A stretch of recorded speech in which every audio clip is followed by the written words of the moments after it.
Okay, the essence of the trusteeship that I sit on and the board that I govern is that it's for the protection of the whenua that we look after. Also on top of that, we must comply with different pieces of legislation, which is the RMA, employment, tenancy, and not only that, there's also the Trustees Act, as well as our own trust order.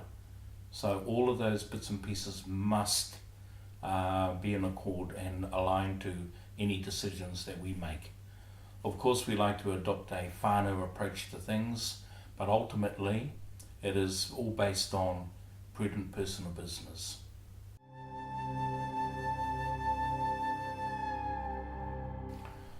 Well, I think in some cases external advice outside of your own network is handy. That would certainly help. But on top of that, they really need to define what business are they in. And once they've defined that, then they need to kick in place strategies in terms of how to make that business grow. When you look at some of the trusts that are out there, some of them are worth in excess of $100 million. And unless you got the right people on board, that could have dire consequences for the shareholders. So it's very important to have a very good mix and the right people.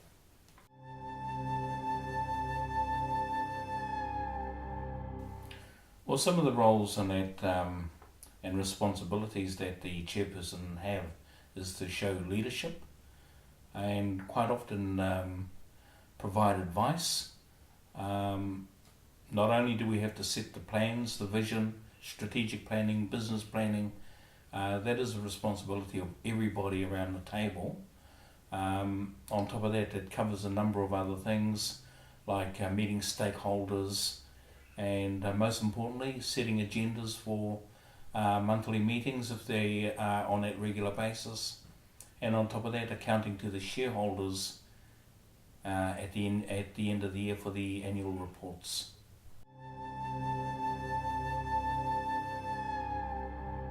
Some of the mistakes that I've seen in the past is that you've got to remain completely neutral.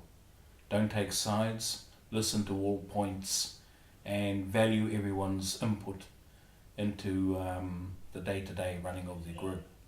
So that's some of the things that I've been guilty of myself, and not following other people's thoughts.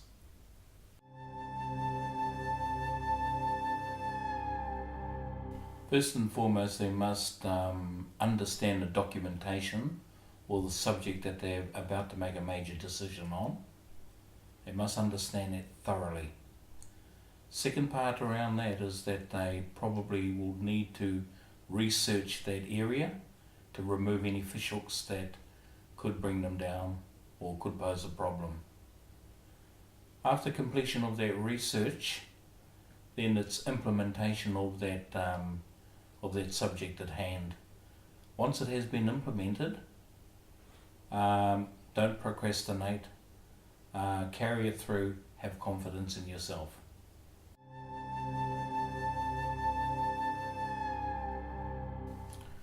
Well, clearly when you become a trustee, your role is clearly defined, and that is governance only. In the past, I've seen a number of trustees come agatsa because they've gotten involved with the management and the operational arm of a trust, and that's a major problem that a number of trustees have gotten involved with in the past.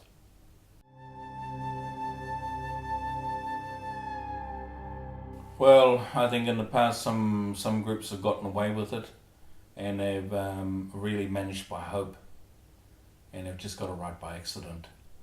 But the consequences can be financially out of control if you're not careful.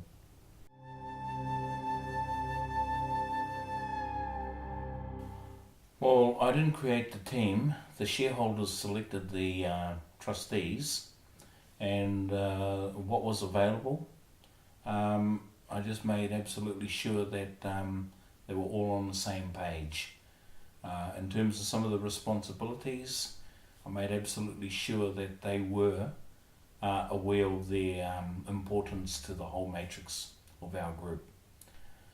Now, to help set the vision for the trust, we had a number of strategic meetings to set up a plan. Alongside that, we also looked at developing our business plan, and the trustees themselves all had input into it.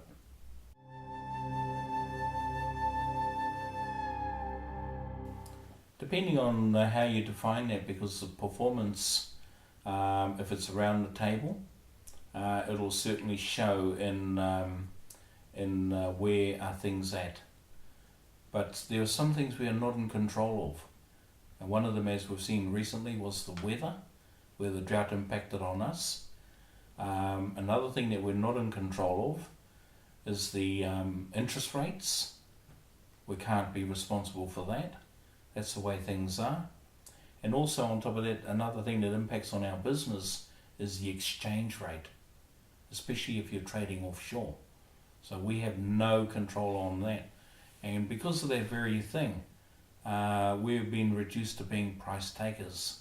Whatever the meatworks will give us for our stock, that's where things are sitting.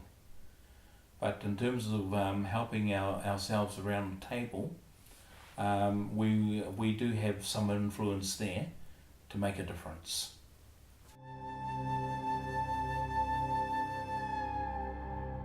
Well, it was quite a mission, because originally our debt was up to $2.6 million in debt, and that was the debt that was left when the government returned the whenua back to our people.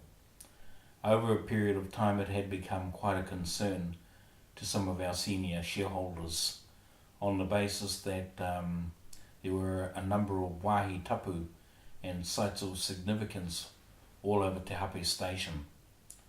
And because of that very factor, the shareholders were very concerned that if we were not able to service and repay any debt, that the banks would take the land off the people. So that was a very major concern to our people. Now, how we paid that debt back was that we had a number of forestry growing all over the farm. Some of them belonged to us, and there was some overplant that was put in some years ago by Hardie. And when it came to cutting down that forest, a large amount of that forestry was planted on our area, and that Hardie thought belonged to them. But we claimed it, and because of that, we were also able to repay the debt in full, $800,000.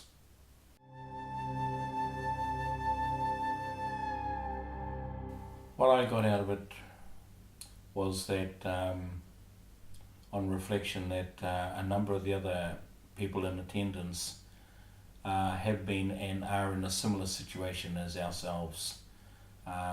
They've looked at other things in terms of moving forward, and some of their own experiences are not too dissimilar from ours. Those experiences were excellent, and some of the different approaches that they adopted were very helpful as well.